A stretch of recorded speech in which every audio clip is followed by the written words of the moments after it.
오늘 이 아침에는 다니엘서 10장 10절에서 21절 본문으로 아침 메시지 나누겠습니다.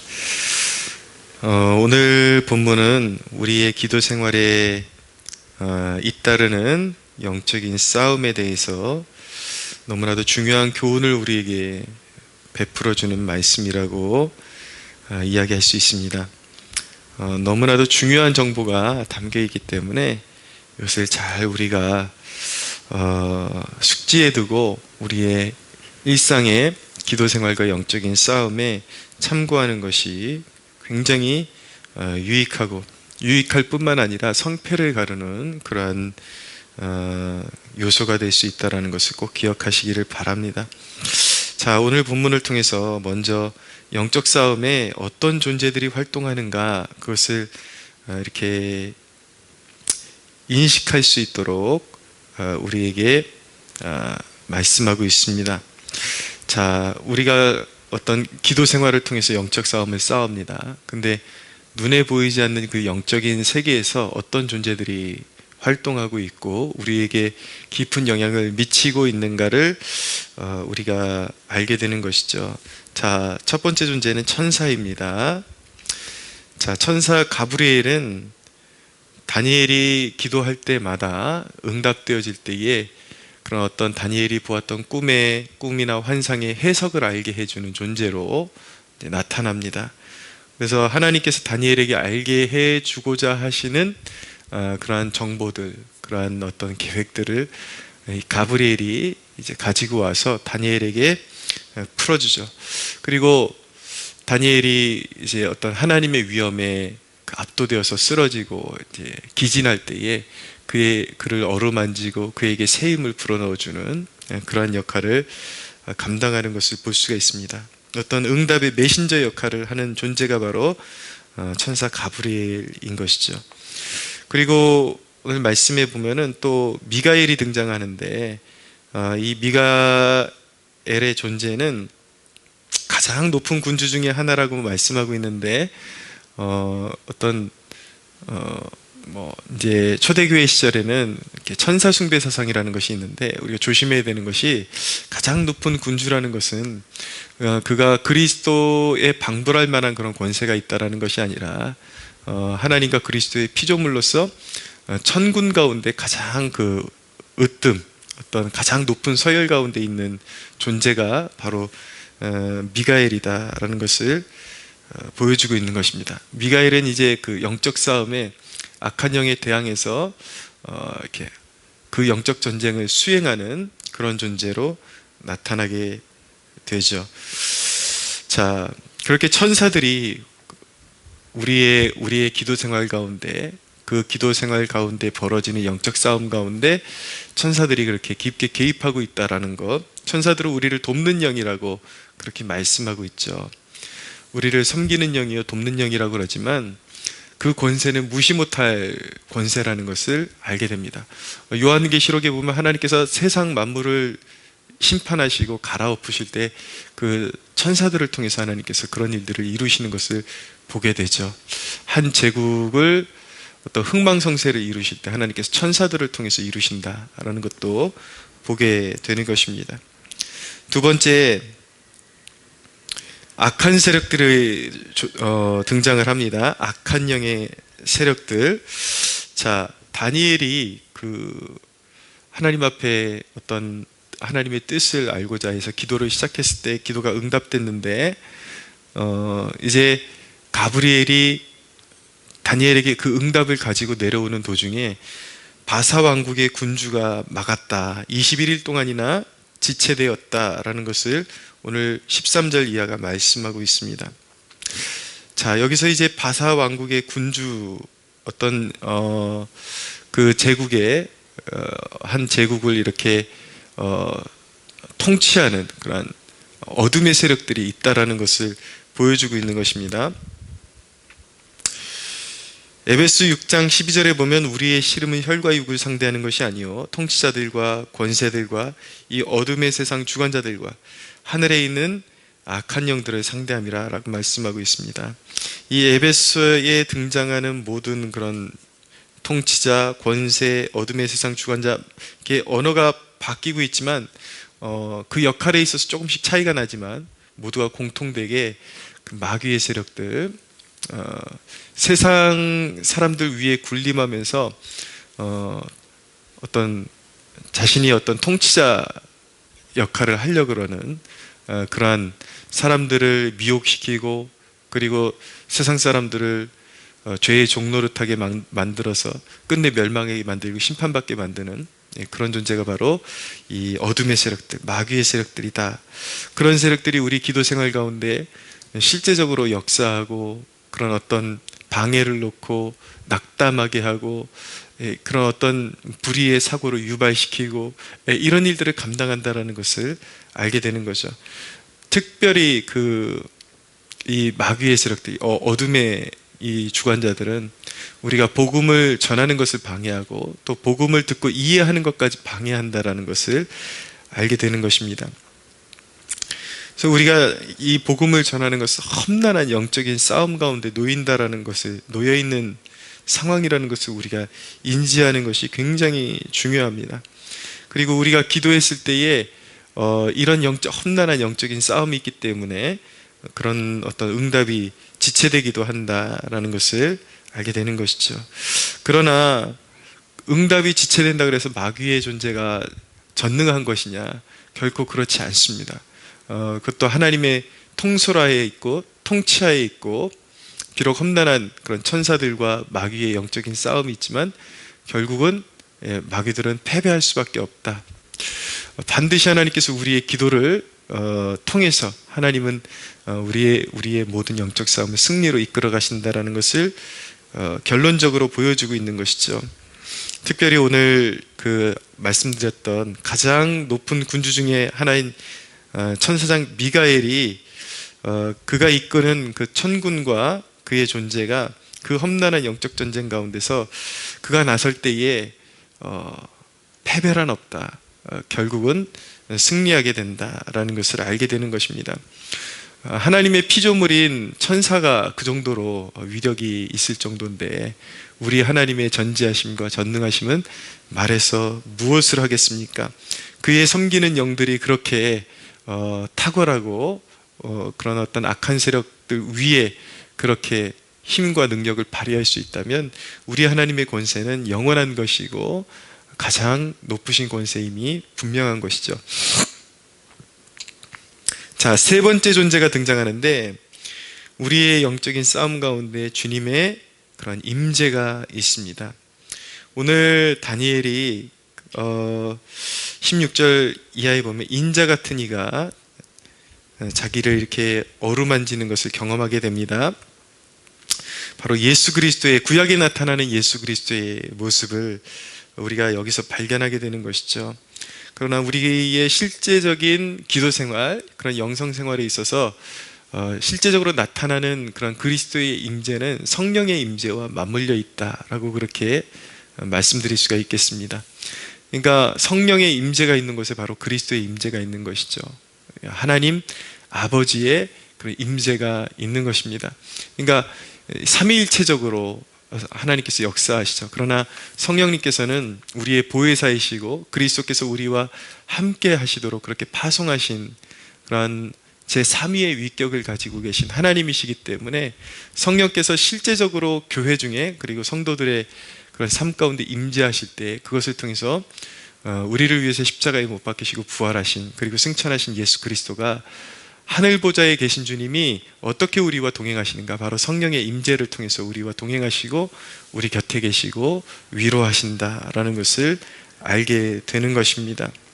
그렇게 우리가 험난한 영적인 싸움, 기도 생활 가운데 주님의 그런 직접적인 임재에 분명히 우리 곁에 서서 우리를 위로하시고 붙잡아 주시는 주님의 임재가 함께 한다라는 것을 알게 되는 것입니다.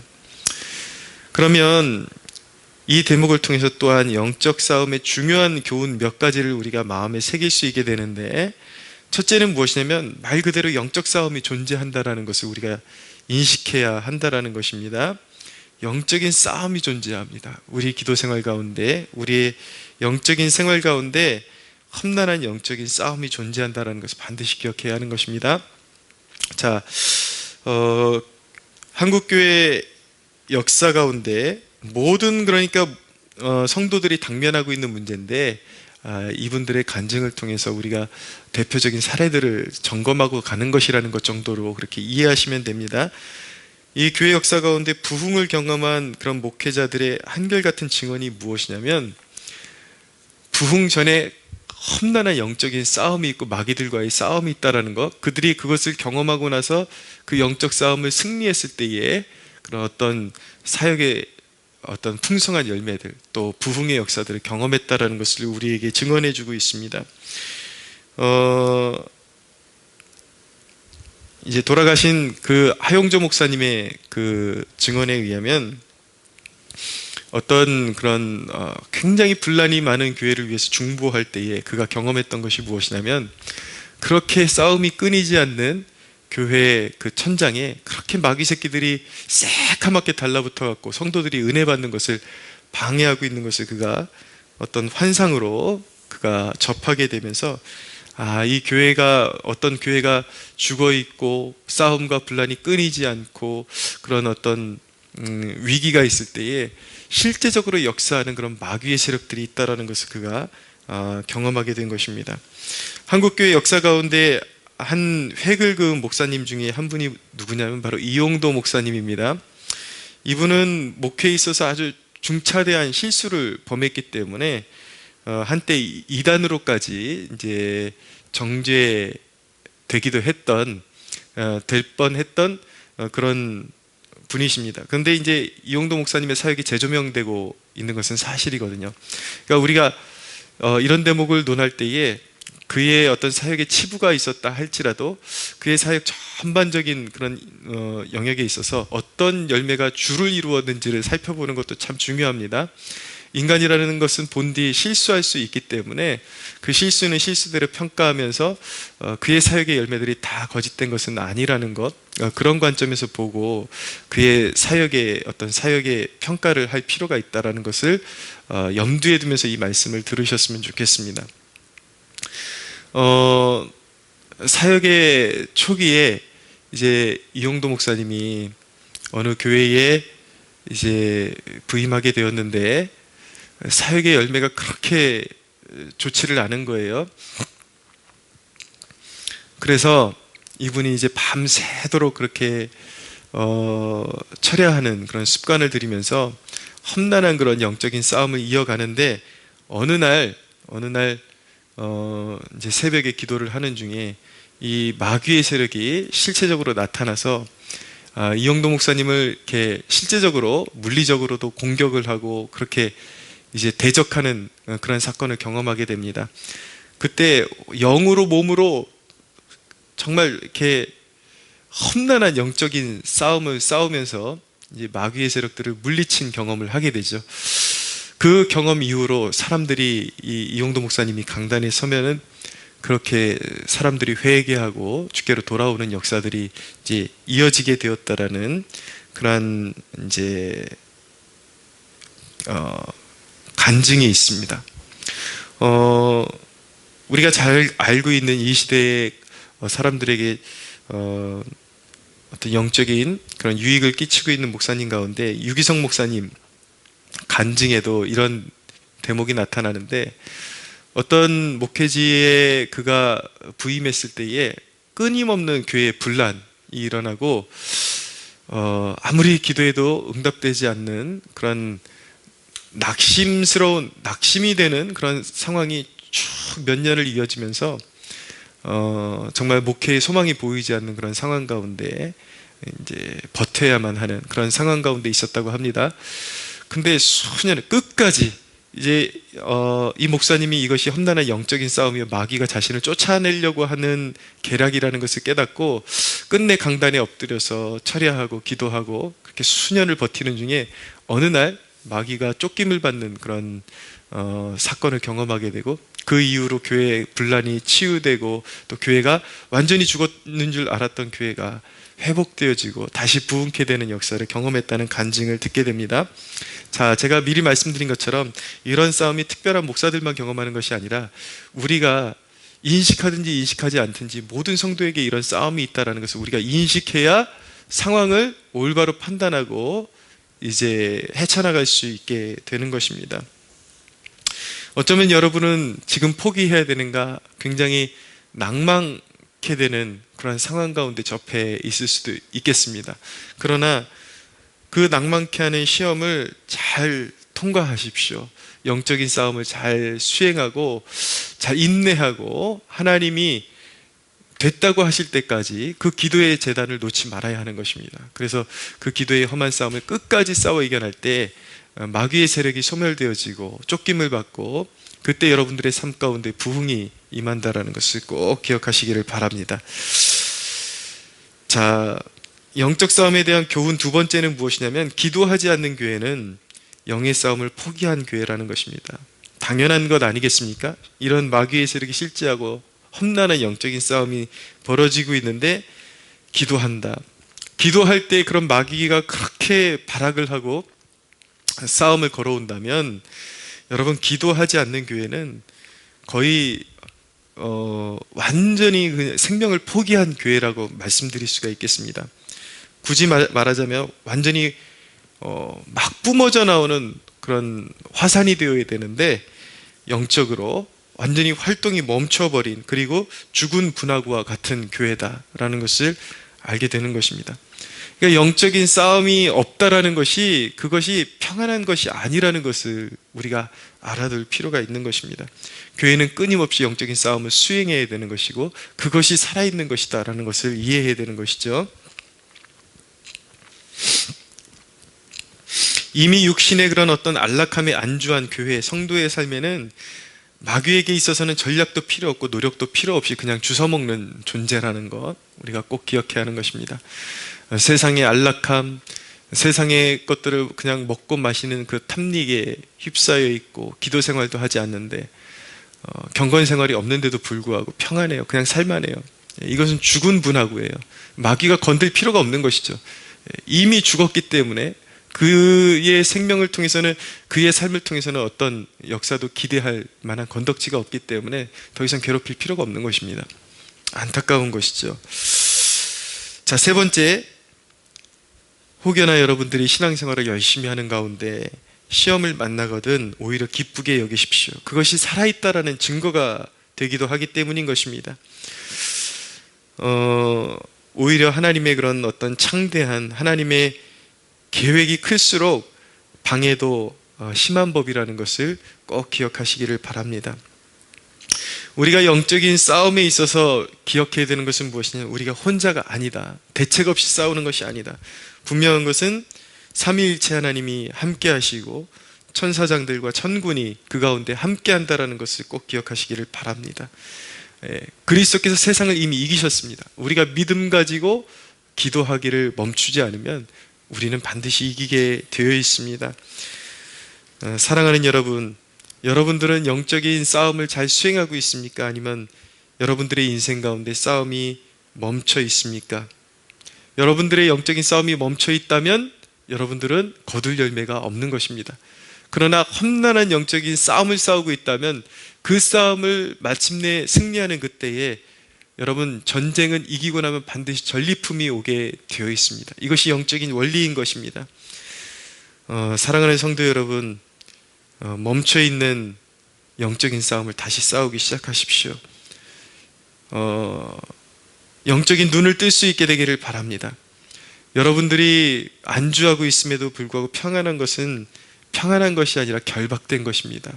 세상과 똑같이 방황하고 마시고 흥청거리고 쾌락을 탐닉하고 안주하고 그러는데도 불구하고 여러분들이 괜찮은 것은 그것은 영적인 평안이 아니라 마귀가 이미 결박했기 때문에 평안한 것처럼 느껴지는 것입니다.